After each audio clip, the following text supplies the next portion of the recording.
ప్రాంతాలు అట్లాగే దేశవ్యాప్తంగా కూడా అణుబంకర్లు నిర్మించడం అవసరం.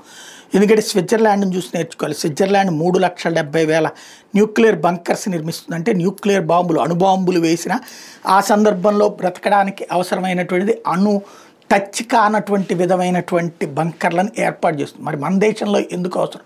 మనకు ఒక పెద్ద దరిద్రుడు ఉన్నాడు పక్కన, పాకిస్తాన్ అనేటటువంటి దరిద్రుడు. ఆ పాకిస్తాన్ అనే దరిద్రంతో సమస్య ఏంటంటే అక్కడ ఎప్పుడు కూడా ప్రజల పాలన ఉండదు, అక్కడ ఎప్పుడు సైనిక పాలన ఉంటుంది.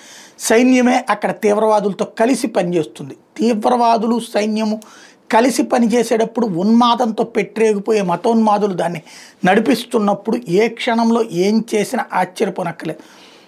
ఇప్పుడు ఆసిఫ్ మునీర్ గాడు వచ్చేసాడంటే వాడు పరమ ధర్మార్గుడు అనమాట. వాడు పూర్తిగా మతపిచ్చగాడు.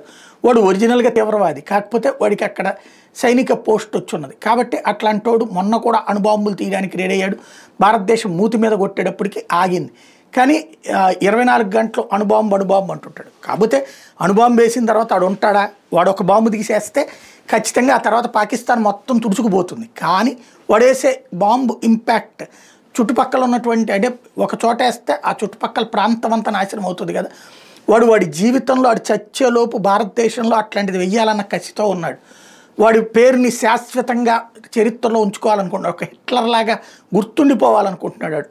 కాబట్టి అట్లాంటి వాడుతో ప్రమాదం, కాబట్టి జాగ్రత్తగా అడుగులు వేయాల్సినటువంటి అవసరం అయితే ఉంది.